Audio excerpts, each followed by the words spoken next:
There's a war happening inside your mind right now. Not a loud war, not one that others can hear, but a quiet, ruthless one, between reaction and control, between chaos and clarity, between the boy who takes everything personally and the man who understands. This war shows up when she doesn't text back, when your boss disrespects you, when a friend lets you down, when your body is tired but your mind won't stop replaying a moment that's already gone. You feel something burn inside. Anger, shame, sadness. You want to lash out, escape, distract, or prove something. But deep down, you know that none of that brings peace. Because you don't need more control over others. You need mastery over yourself. And emotional intelligence, the real kind. It is not about suppressing what you feel. It's about understanding what you feel, without judgment, without ego, without needing to destroy yourself or someone else in the process. And there's one shift, one mental rewiring, that can unlock that level of calm. It's not therapy. It's not a journal. It's not a 30-day challenge. It's a simple, powerful truth. You are not your emotions. You are the awareness that watches them.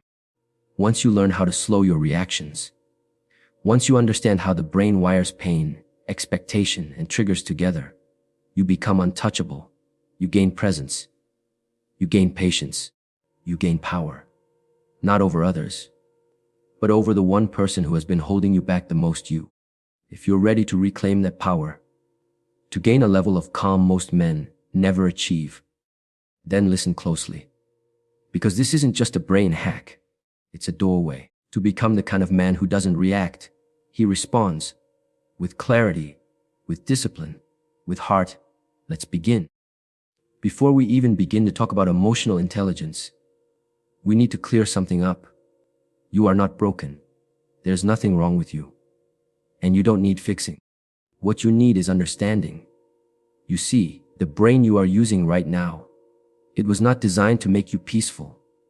It was not created for fulfillment or connection or even love. It was built to survive. That's it. And survival, my friend, is very different from self-awareness. The same mind that overreacts when someone disrespects you. The same mind that feels anxiety when you haven't heard from her. The same mind that spirals into regret, anger, or shame. It is the mind of your ancestors. Thousands of years ago, reacting fast could save your life. Hearing a rustle in the grass, you don't pause. You run. Someone challenges your status in the tribe. You fight or submit. Uncertainty meant danger. Emotional sensitivity was a survival edge. So your brain evolved not to understand, but to detect a threat. And in the modern world, the threats look different. But your nervous system doesn't know that.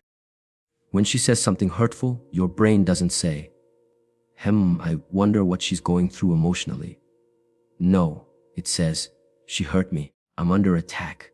When you fail at something, your brain doesn't calmly reflect on how to improve. It screams, we're not enough. I'd quit. Protect the ego at all costs. It reacts. That's what it's built to do. Fast, automatic, protective. But here's the problem: you are no longer running from lions. You are navigating relationships. You are leading businesses.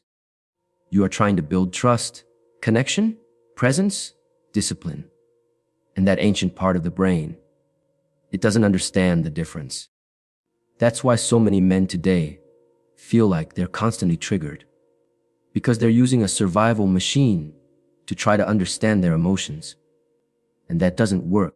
So here's the truth that most people never realize: your emotional reactions are not personal failures. They are survival instincts. The anger, that's protection. The jealousy, that's fear of loss. The anxiety, that's your system trying to prepare you for a danger that probably isn't real. Once you see this, you stop judging yourself so harshly. And that, my brother, it is the first real step toward emotional intelligence. Because emotional intelligence doesn't start with control. It starts with compassion. It's the moment you stop saying, "What's wrong with me?"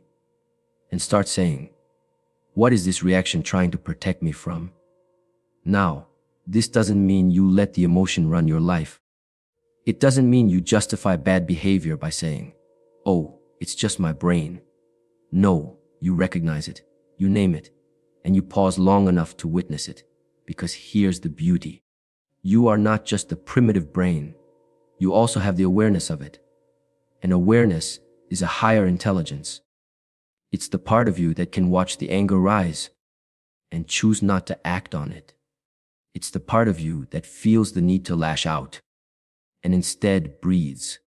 It's the part of you that says, "I see this old survival program, but I choose something better." And every time you make that choice, you begin to rewire.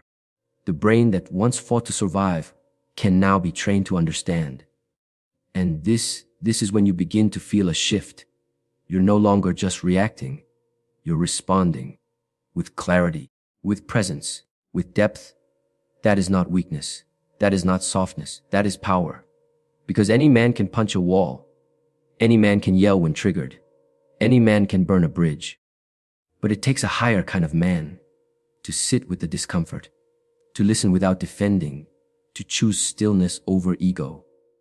That is what we're building here. That is why this brain hack matters. Not because it makes you emotionless, but because it gives you command. Command over the one thing that determines your life more than anything else, your mind. Let this be the beginning. The moment you try to control an emotion, you've already lost to it. It's a paradox most people never understand. Because from a young age, we're taught, don't be angry, don't cry, don't be weak. So what do? We push the emotion down. We ignore it. We numb it. We pretend it's not there. We replace it with noise, with distractions, with substances, with performance. But the emotion doesn't disappear. It waits. It waits for silence. It waits for solitude. It waits for the moment you're alone, unguarded, and vulnerable. And then it rises. Because emotions are not enemies to defeat. They are messengers. And every time you try to control a messenger, you miss the message. You are not meant to control your emotions. You are meant to witness them. Let me explain. Imagine standing by a river. Thoughts, feelings, reactions, they float by like leaves on the surface. Anger drifts by. Sadness drifts by. Frustration, desire, confusion, they all come and go. Now, most people, they jump into the river. They grab onto the leaf. They drown in it. They identify with it. They say, "I am angry. I am broken. I am not enough." But you are not the leaf. You are not the river. You are the one standing on the shore, watching it all pass. This is the true power of awareness. This is where emotional intelligence begins to deepen. You stop asking, "How do I fix this feeling?" and start asking, "What is this feeling showing me?" Not with panic, but with presence. When you feel anger, don't suppress it. Pause, feel it rise in your body. Notice the tension in your jaw, the heat in your chest. Don't judge it. Don't act on it. Just observe. And you'll notice something magical. What you witness, you weaken. What you observe without resistance begins to dissolve. It's not that the emotion disappears completely, but its grip loosens. You no longer react blindly. You choose consciously. That choice, that space between emotion and action, that's where your power lies. This is why monks spend decades mastering the art of observation. Why warriors train to remain still under fire. Why the most emotionally intelligent people in the world are also the calmest. Because calm doesn't come from having no emotion. It comes from not being owned by emotion. And in your daily life, this looks like discipline. It looks like silence when you want to shout. It looks like a deep breath instead of a harsh word. It looks like walking away with dignity instead of staying to prove a point. But none of this is possible if you're still caught in the illusion that you are your emotions. You are not. You are the awareness behind them. And the deeper that awareness becomes, the less power your triggers hold over you. A person says something disrespectful, and instead of reacting, you feel the rise, you breathe, and you choose not to engage. A situation doesn't go your way, But instead of spiraling, you witness the disappointment and you hold space for it to pass. This doesn't make you less of a man. It makes you more of one. Because any man can explode. Any man can lash out. But the man who can feel deeply and remain, that man is dangerous. That man is rare. And it's not because he's suppressing what he feels. It's because he understands it. He sees the root. He hears the message. And he chooses not to let the storm inside destroy the world outside. This is not easy, but it is trainable.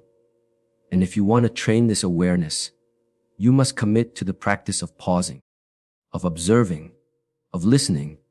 It doesn't matter how many times you fail. It matters how many times you return to the witness, the observer, the grounded presence inside you that cannot be shaken by emotion, only informed by it. You don't need to become someone else.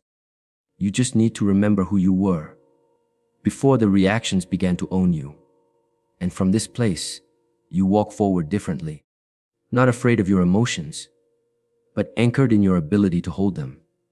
Now we move deeper, because once you can witness emotions, you're ready for the next lesson, that there is a sacred space between trigger and reaction, and that space is where your life begins to change. Let's walk into it. There is a moment, so small, so silent, that most people miss it entirely. A fraction of a second. It happens right after something triggers you. A word, a glance, a text message, a disappointment, a memory. It rises fast. Your jaw tightens. Your chest gets warm. Your mind starts racing. But in that brief space, between what happens and how you respond, there is a doorway. And behind that doorway is your freedom. Most people don't even notice it, because we've been trained since childhood to close that gap, to respond fast, to defend, to protect, to react without thinking. Why? Because in survival, speed matters. But in peace, speed destroys. Understand this: when something or someone triggers you, your nervous system prepares for war. The body floods with stress hormones. Your breathing changes. Your vision narrows. And the older part of your brain, the one designed to keep you alive, tries to take control. But you are not here just to survive. You are here to master. And mastery begins the moment you realize you don't have to react right away. You can pause.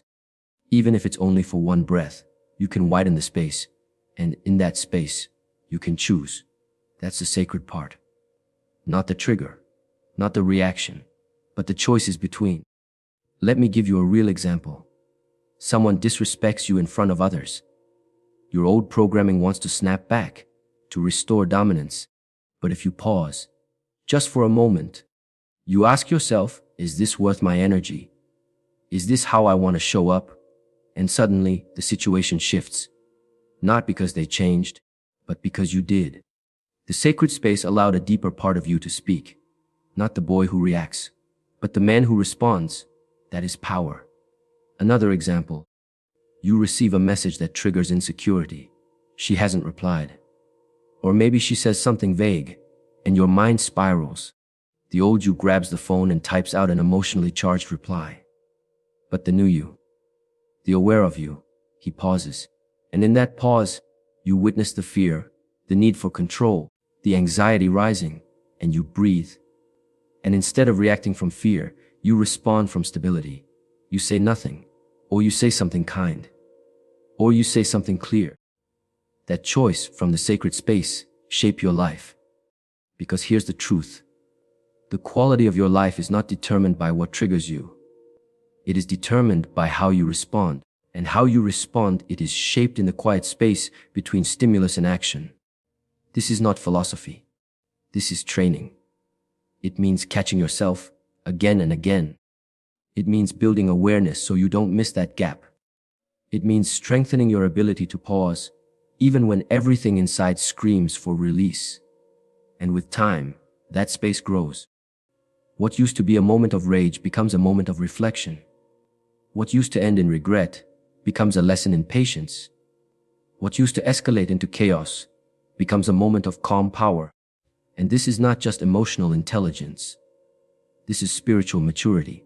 Because you stop living as a victim of your impulses and you start living as a guardian of your energy. So when people ask, how do I stay calm under pressure? How do I stop reacting the same way every time? The answer is not out there. It's right here, in the pause, in the breath, in the space between what happened and what you choose to do next. That space is sacred because it's where you reclaim your life. No one can take it from you, but you must practice accessing it. And once you do, you begin to move through the world differently. People notice. You become harder to shake, harder to offend. Not because you've become cold, but because you've become conscious.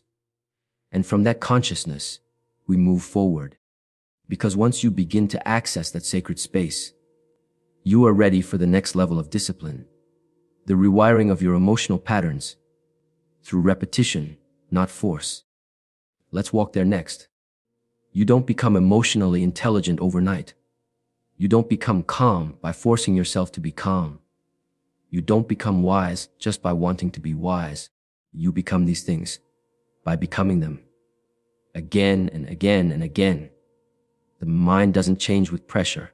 It changes with practice. This is something many people get wrong. They read one book on emotions, watch one video on self-mastery, and expect themselves to never be triggered again. They expect instant stillness. But the mind doesn't work that way. Why? Because your emotional responses are patterns, and patterns don't disappear by willpower. They get rewired, slowly, steadily, through repetition. Let me give you an image. Imagine a forest trail. You've walked the same path for years. It's familiar, it's easy, it's automatic. That's your emotional reaction. It's the path your brain knows best. Now imagine trying to carve a new path. It's hard. You have to push through branches, step over roots, get scratched, and be tired. That's your new response. The pause, the breath, the conscious choice. It's unfamiliar. It's uncomfortable. And at first, it feels wrong. But every time you choose the new path, even if you stumble, even if it feels unnatural, you make it a little more walkable. And over time, that new trail becomes smoother. The old path grows over.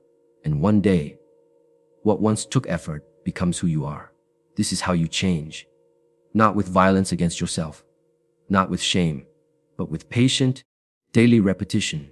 You feel the anger rise, you pause, maybe not perfectly, maybe you still react, but you noticed. That's step one. Next time, you pause a little longer.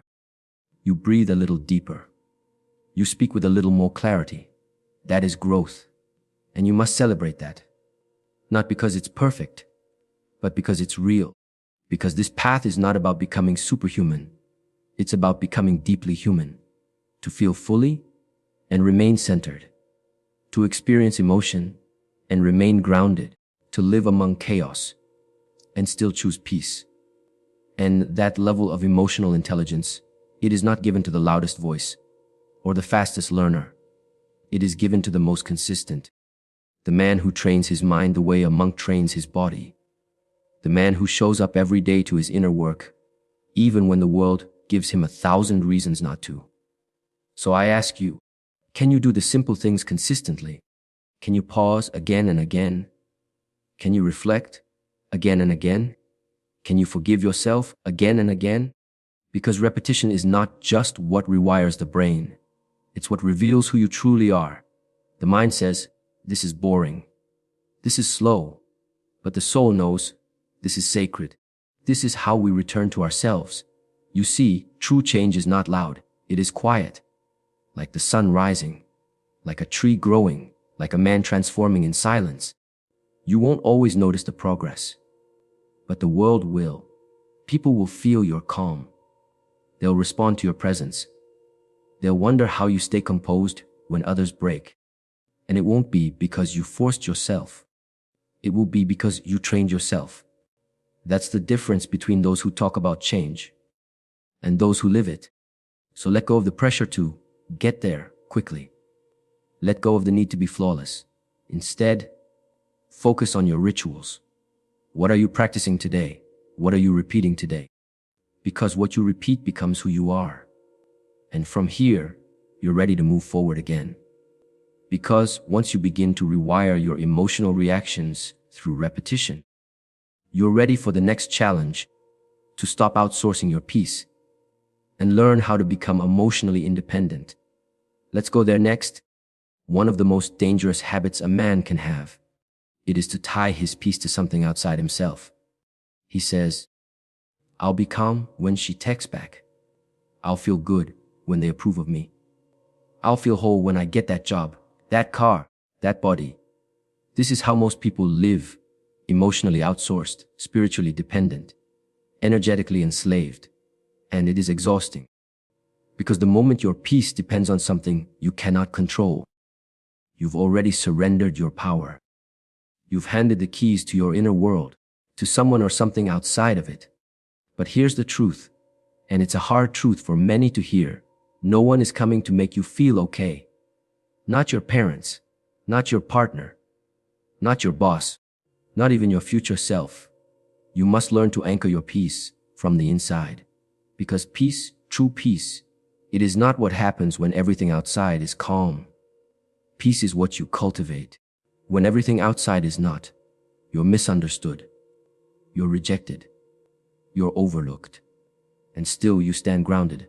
Not because you're numb, not because you don't care, but because you no longer depend on anyone else to regulate your inner world. This is emotional independence, and it is not coldness. It is maturity. Let's be honest, for most men, emotions were never explained, only shamed. So what do? We build our emotional safety on things we can't rely on: external validation, attention, status, romantic affection. But all of these, it can disappear in a single moment. And when they do, if your peace was built on them, you collapse with them.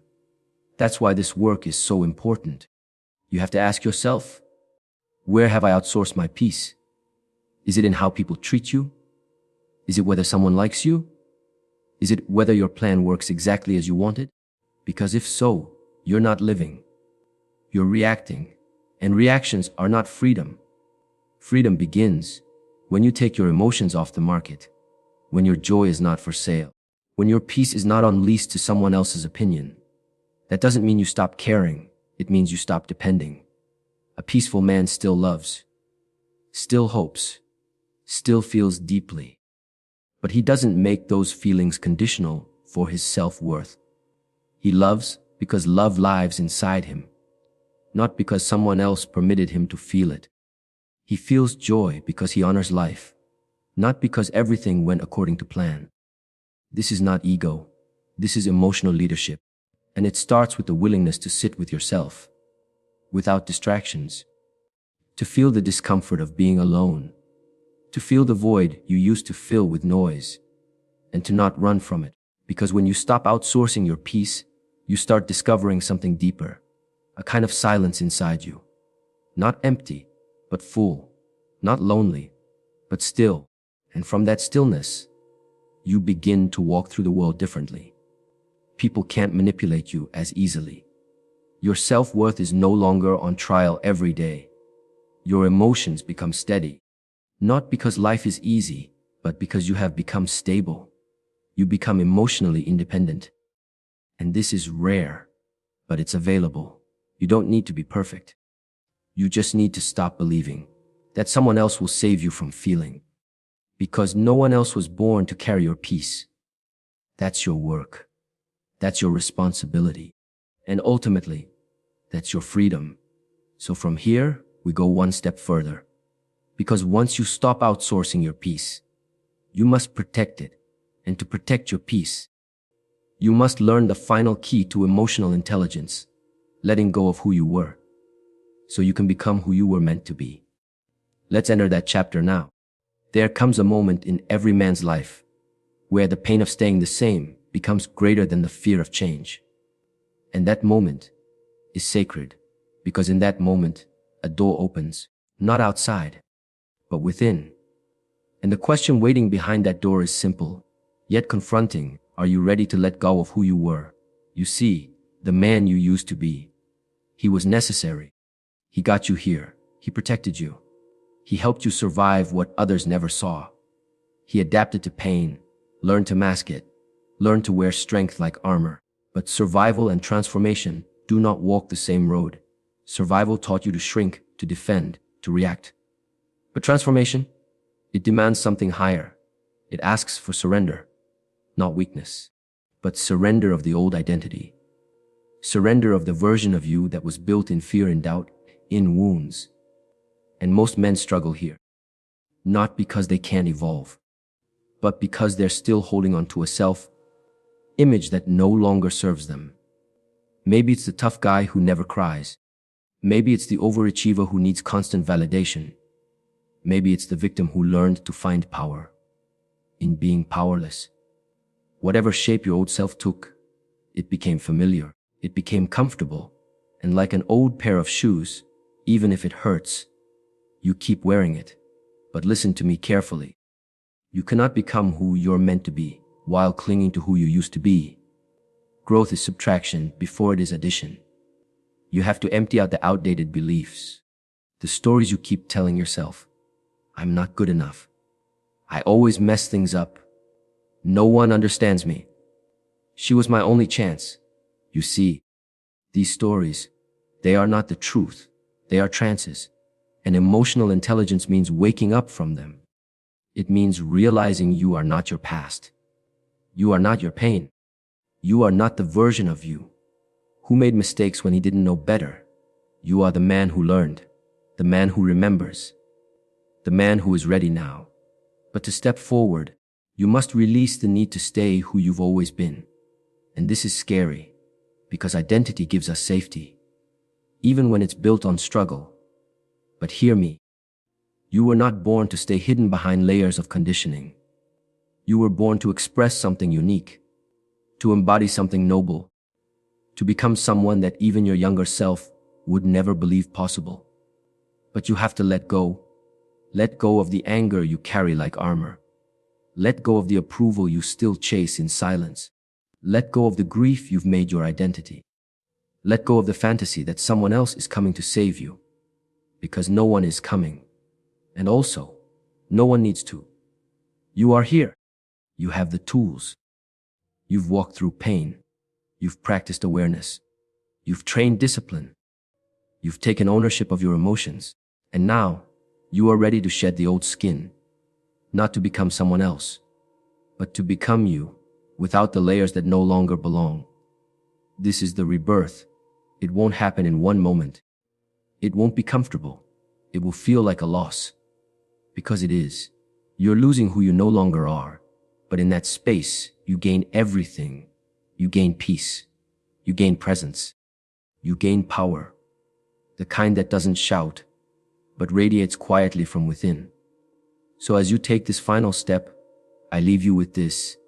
You don't have to become someone different. You only have to become someone real. And real is who you are when you stop performing.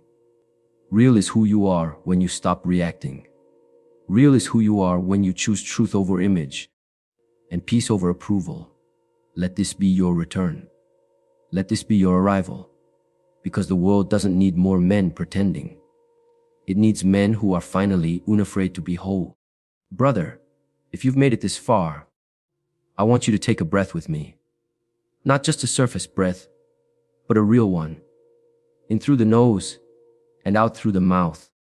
You are not the same man who pressed play on this video. Something in you shifted. Not because of my words, but because something deep inside you recognized the truth. You're not broken. You were never broken. You've just been buried. Under noise, under expectations, under pain. And now, you are unburying yourself, layer by layer. Step by step. Breath by breath. It's not easy. This path of inner work. It's not glamorous. You don't get applause. You don't get medals. But what you do get is real. You get clarity. You get peace. You get the ability to walk into a room and do not need to prove anything. Because you know who you are. That kind of man is rare. But that kind of man is rising. And I believe you are one of them. If this message spoke to your soul, if it pulled something up from the depths, if it reminded you of the strength and calm that has always lived inside you, then I ask you to share this message. Not for me, not for numbers, but because someone else out there, it is still drowning in silence. Someone out there still thinks he's alone, still thinks no one understands, still thinks healing makes him weak, and maybe your share becomes the spark that changes his life. So like the video, comment below, tell me where you're at on your journey. Subscribe to the channel if this type of grounded truth is what you want more of. And if this helped you grow, pass it forward. Because the stronger we become together, the stronger this world becomes. I see you. I respect you. And I'm walking this path with you. Until next time, breathe deep, walk slow, and return to yourself.